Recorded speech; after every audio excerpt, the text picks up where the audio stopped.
तिथे मोहन तोंडवळकर असतील तर बोलवा ना प्लीज. मग का असा गेलास निघून?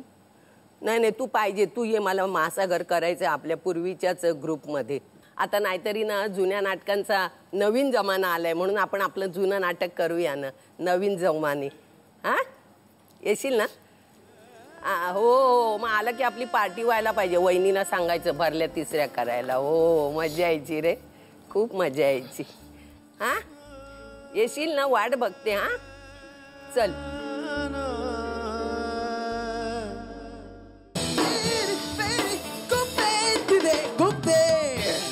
सुधीर काका, असं म्हटलं जातं की पु ल देशपांड्यांना ची तब्येत जर का चांगली असती, ज्यावेळेला तुमची त्यांची ओळख झाली, तर त्यांनी कदाचित व्यक्ती आणि वल्लीमध्ये एक कॅरेक्टर ॲड केलं असतं आणि ते सुधीर भट असतं.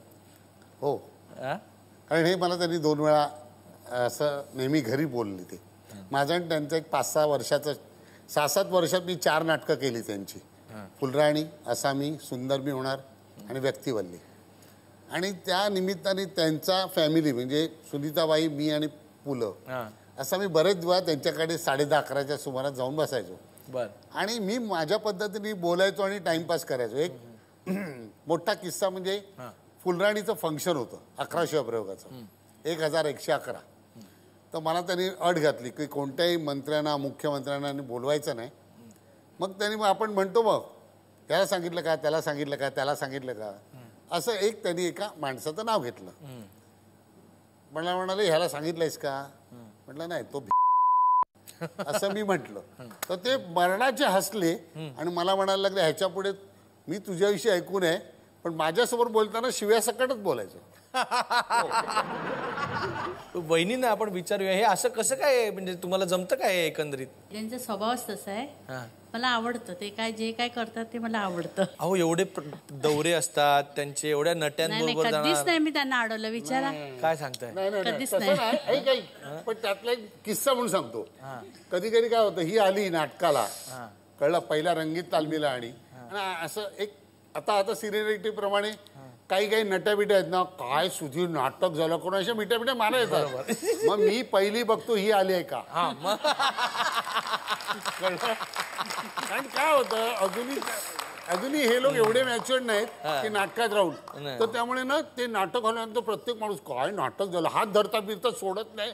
मग ती रात्री मग 7 दिवस माझी चंपी होती. तिने काय तुम्हाला कसं वाटतं सांगा खरं? नाही हो, नाही नाही, अशी मिठी वगैरे मारायला चालते हिरोईननी? नाही, चालते का नाही? नाही, त्याचा विश्वास आहे आणि मला सगळं माहीत असतं ते काय करतात, कुठे जातात, त्यामुळे सगळं व्यवस्थित. ते ना बोलताना त्यांच्या तोंडात म्हणजे सारखं असं एका पाठोपाठ एक असे छान छान वाक्प्रचार असतात ना, त्याचा तुम्हाला त्रास होत नाही? नाही नाही, शिव्या तसं प्रेमाच्या असतात, सगळ्यांना माहिती आहे. नाही काय आहे, मी शिवाय येतो का काय, उगाच काय उठून मी कोणाला शिव्या देत नाही. खरं पहिली गोष्ट. आता काय आलं माहिती आहे, माझा इंटिरियरचा धंदा आहे. त्या ठिकाणी जर मी असं मंदपणे सांगितलं, अरे ऐसा मत करो, नीचे जाओ ना, रेती लेके आओ ना, ऐसा नहीं हो जाएगा, क्या हो गया, कितना दिन हो गया यार, वो प्लास्टर दीवार होता नहीं है यार, असं ए तेरी असं बोलावंच. कळलं? असं तू मानणं मुंद बुंद बोलून असं बासुंदीसारखं बोलून नाही चालत. उषाताई, पुरुष नाटकानंतर तशी सुरुवात एकत्र म्हटल्यानंतर नाना पाटेकर एकदम कुठच्या कुठे त्यांचं नाव गेलं, त्यानंतर पटकन पटापट नशिबात ते असेल, माझ्या नशिबात म्हातारपणी असेल. मला एकच माहितीये की वेळेच्या आधी आणि नशिबात वाढून ठेवलेलं असतं त्याच्यापेक्षा जास्त कधी मिळत नाही. आता जेव्हा पवित्र रिश्ताला तर काय नुसतं भारतातच नाही तर इंटरनॅशनल फेम आहे. म्हणजे आता आम्हाला लंडनवरनं ते कोपळकर म्हणून आहेत, त्यांनी एक अशा चांदीच्या प्लेट्स पाठवल्या आहेत सगळ्यांना ॲप्रिसिएशनच्या. म्हणजे त्यांनी पण तिकडे सर्वे केला आणि त्याच्यात पवित्र रिश्ता बेस्ट होतं. तेव्हा आतून खूप मी हे होते. बरं, नाना पाटेकरांबरोबर काम करण्याचा अनुभव कसा होता? खूप चांगला. खूप सिन्सिअर माणूस.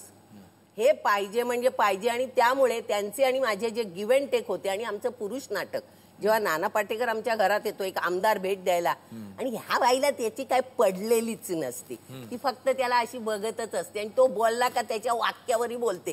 ते जे टायमिंग लागतं आणि त्याचं जे आमचं ट्युनिंग जमायचं. पण मला एक सांगा की अजून आत्ता सुद्धा जर का तुम्हाला मवाळ आईची भूमिका आली तर तुम्हाला जमेल ना करायला? विचारता का मी आर्टिस्ट आहे? मग मी श्यामच्या आई मधली तुम्ही आई आहात. श्याम काष्टा नेसून लगेच येईन खोपा नाही, आता नको नुसतं. तुम्ही लंगोट नेसून यायचं माझ्या.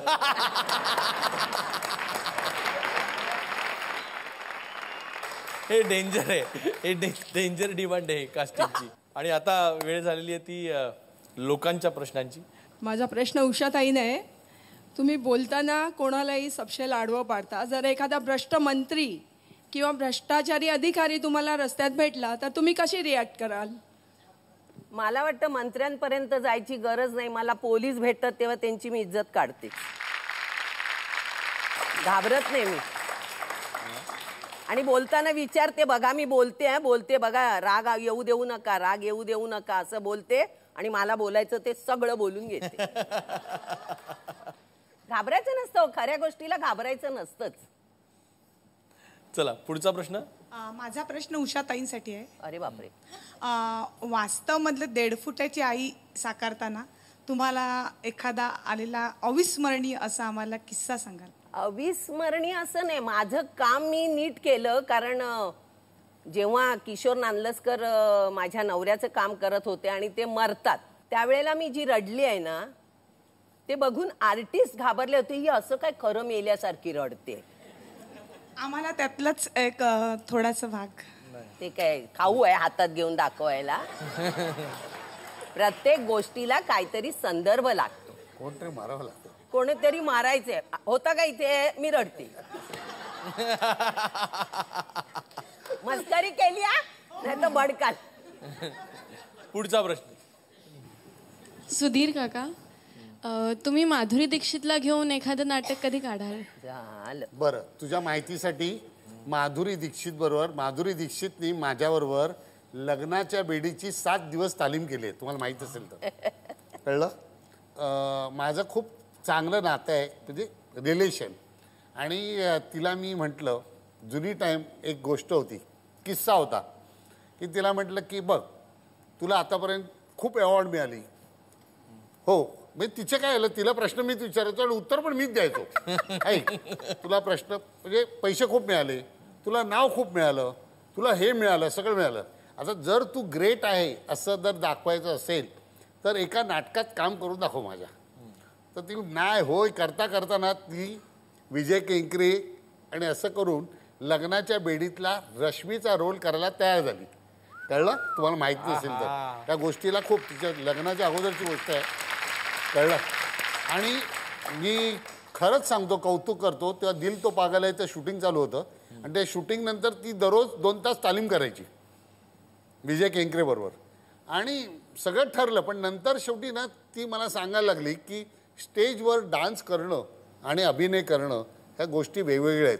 खरंच मला जसं तालीम जवळ येते आहे ना तसं मला भीती वाटायला लागली. आणि ती म्हणाली, खरंच सुधीर मला खरंच भीती वाटते, प्लीज मला माफ कर.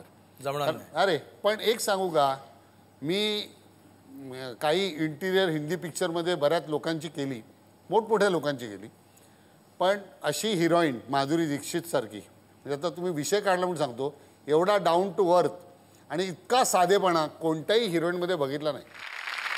पुढे. सुधीरजी, माझा प्रश्न तुम्हाला आहे. तुम्ही जी मराठी नाटकं एवढा खर्च करून परदेशात नेता, त्यापेक्षा तिकीट दराचा सध्याचा जो दर चाललेला आहे तो कमी खर्च करून आपण इथं ऑडियन्सला दाखवला तर मराठी प्रेक्षक जास्तीत जास्त प्रमाणात आपल्याकडे वळू शकतो नाटकात. मी काय माहिती आहे का, अमेरिकेला जी नाटकं नेतो ती इकडे ऑलरेडी केलेलीच असतात. कळलं का?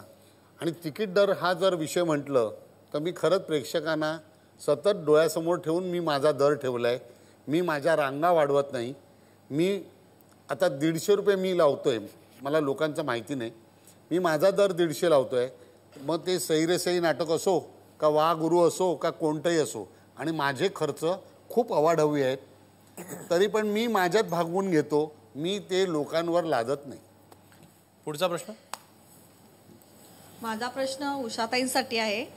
तुम्ही सिरियलमध्ये पिक्चरमध्ये खडूस सासूचा रोल करता, तुमची खरी सून आली तर तुम्ही कशा वागाल? सून आल्यावर बघू ना आपण, आता कशाला ठरवायचं. पुढचा प्रश्न. मी सुधीरजींना एकच हे करते की आम्ही आज TV वर बघतो, पेपरमध्ये वाचतो, मोहन जोशी आणि सुधीर भट, आमच्या मनामध्ये इतकी इमेज दोघांबद्दल चांगली आहे की आम्ही चक्रावून जातो सर्वसामान्य हे, की आम्हाला दोघांची नाटकं आवडतात, दोघांचं सगळं काम आवडते होतं. तर माझं असं नम्र तुम्हाला हे आहे की दोघांनी सगळं ह्या पावसात मिटवून टाकावं आणि एकंदर चांगलं वातावरण नाट्यसृष्टीत करावं. मी तर या क्षणापासून सांगतो की परत तुम्हाला जे वाटतं ते तसं होणार नाही. जी गोष्ट झाली ती मला पण चुकीची वाटली, कळलं, मला पण माझा स्वभाव तसा नाही आहे. पण कधी कधी काही वेळा ग्रह असे असतात की आपण प्रश्न झाला की उत्तर देऊन मोकळे होतो. तसं झालं, बाकी काही नाही. दिल से सेगमेंटमध्ये आम्ही तुम्हाला हा जादूचा फोन देतो. या जादूच्या फोननी तुम्ही कुणालाही हा फोन लागतो आणि तुम्ही वाटेल ते बोलू शकता. सुधीरजी, कुणाला फोन लावताय? हॅलो, जयवंत दळवी आहेत का? कोण दळवी बोलताय? हो सर, मी सुधीर भट बोलतोय.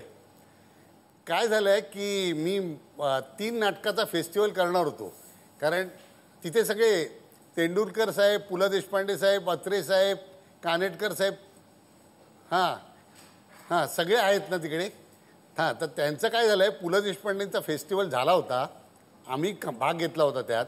अत्रेचा फेस्टिवल मीच केला होता नंतर. हो आणि आता काय झालं आहे, फक्त दळवी आणि कानेटकर बाकी होते. हो, तर दळवी तुमचा मी फेस्टिवल करणार होतो 3 नाटकांचा. तर काय झालं, सगळं 1.25 वर्ष मी प्लॅनिंग केलं होतं. जवळपास 40 आर्टिस्ट बरोबर सगळं बोलणं झालं होतं. हो, पण जेव्हा नाटक करायची वेळ आली ना, तेव्हा 4च नट शिल्लक राहिले आणि बाकीच्या सगळ्यांनी, कोणी फो बाय फो, कोणी कॉमेडी एक्सप्रेस, कोणी हे, कोणी कुंकू, हो घराबाहेर आणि काय काय सिरियल घेतल्या आणि सगळे नट बिझी झाले. तो तर नाही तर तुमची जी कादंबरी आहे ना, सारे प्रवासी घडीचे, त्याच्यावर मी नाटक करतोय. आता एक 10-12 दिवसात ते नाटक येईल. तर दळवी साहेब, जरा एक काम कराल का प्लीज, जरा रंगीत तालमीला येऊन जरा चक्कर मारा ना प्लीज. म्हणजे तुम्हाला जे कोकणातलं काय वाटतं ते आम्हाला जरा समजावून सांगा. हो, शफात खाननी लिहिलं आहे. हो, तुम्हाला कळलं असेल बहुतेक, शफात खाननी लिहिलं आहे आणि प्रदीप मुळे बसवतोय. हो, आणि अजित परबनी म्युझिक केलं आहे, कारण त्याला ते कोकणातलं कसं काय ते त्यांचं सगळ्यांचं एकमेकांचं ट्युनिंग आहे. आणि ते जरा तुम्ही रंगीत तालमीला आलात तर बरं होईल, कारण तुमच्यासारखी माणसं सगळी नसताना नाटकधंद्याची परिस्थिती खराब झाली आहे. प्लीज येऊन जा.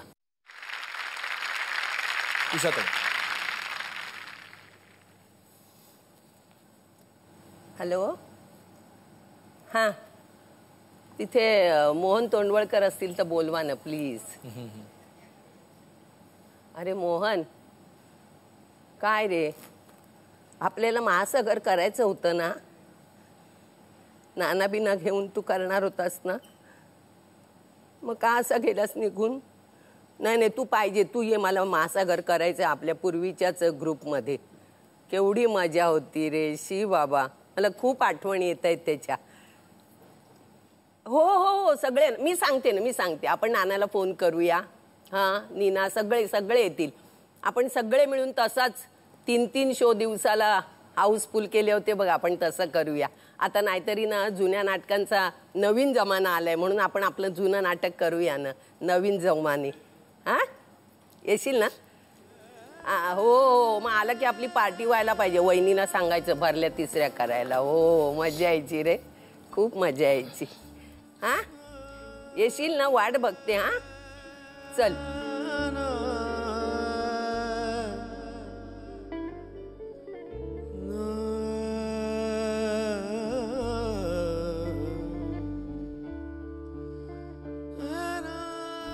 खूप मिस करतो.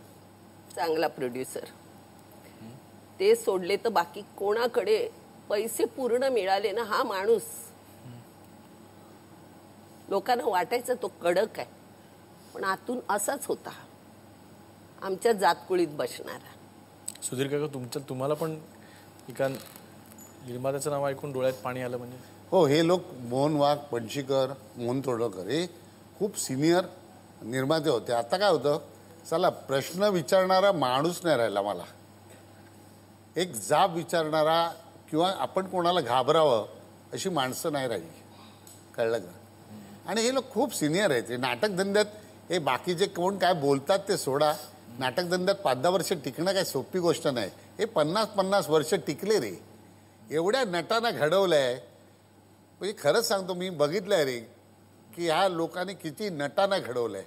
हे नट मोठे झाले की लोक विसरतात कुठून आलोय आपण. हे नट म्हणजे साधारणपणे पक्ष्यांसारखे झालेत. पक्षी उडून काही आपलं गाव सोडून कुठे गेले की त्यांना आई बाप कोण असतो माहीत नसतो रे. तसं झालंय. सगळी चांगली नाटकं मी यांच्याकडे केली. पुरुषच्या वेळेला सुद्धा म्हणजे माझं काम जे होतं त्याच्यासाठी दुसरी बाई घेतली होती. आणि मोहनचं म्हणणं होतं की उषालाच घे. विजाबाईंना सांगितलं उषालाच घे. पण मग विजाबाईंना 2-3 लोकांनी एका बाईचं नाव सांगितलं होतं म्हणून त्यांनी तिला घेतलं. 15 दिवस रिहर्सल केल्यानंतर त्या बाईला कळतच नव्हतं नक्की कॅरेक्टर काय आहे. ती एक फुल वेडी तरी करायची नाही तर फुल अशी गेलेली अशी करायची. मग मी तेव्हा नोकरीवर होते. मला मोहनचा फोन आला, आज तू जा आणि बिर्ला क्रीडा केंद्रामध्ये बाईंना भेट. म्हटलं का रे, तुला काय करायचं जा ना तू. ते आमचं चालायचं फॅमिली फ्रेंडशिप ना म्हणून. मी गेले. मग मला बाईंनी सांगितलं उषा असं असं आहे, एकटी करते, मला ह्यानी त्यानी तिचं नाव सांगितलं म्हणून मी घेतलंय. पण तिला ना कळत नाहीये ग, मी सांगते ते तिच्या लक्षात येत नाहीये. तर ती मला सांगून गेले की मी 2 दिवसांनी सगळं करून दाखवायला येते, तर मी सांगते त्या दिवशी तू ये. बाईंनी मला बोलवलं, मी गेले. बाईंनी मला सांगितलं ती इथे असं करते तसं करते तसं करते तसं करते. मी केलं. त्यावेळेला ती आली होती. मला हे पाहिजे होतं असं बाई म्हणाल्या. त्यामुळे तिचं काम गेलं आणि शेवटी मोहनला जे पाहिजे होतं की उषाच पाहिजे इथे, ती उषाच आली पुरुषमध्ये.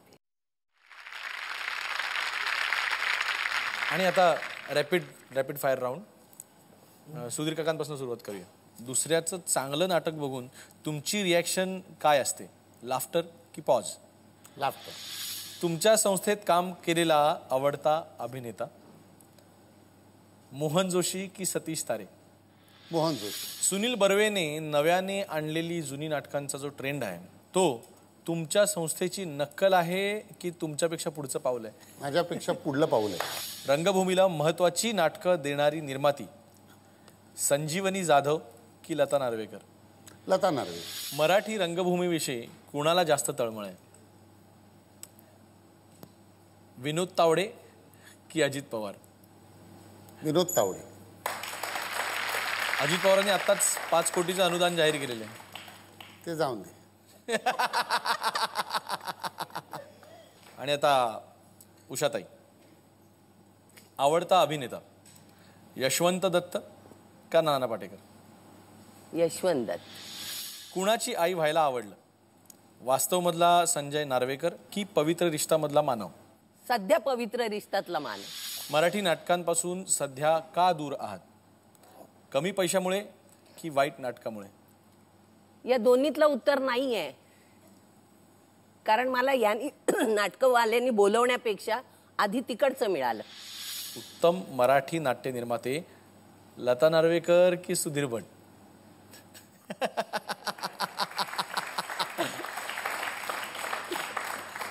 सुधीर भट का बाजूला बसलेत म्हणून? अजिबात नाही. माझ्याकडे ते नाही. त्यांच्याबद्दल वाईट बोलायचं तरी बोलले असते, घाबरले नसते. बाहेर जाऊन भांडण काय. मुन्नी बदनाम हुई गाण्यावर कुणी चांगला डान्स केला? निर्मिती सावंत, उषा नाडकर्णी की मल्लिका अरोरा? मलाइका अरोरा आहे पहिली, पण त्याच्यानंतर मुन्नी बदनाम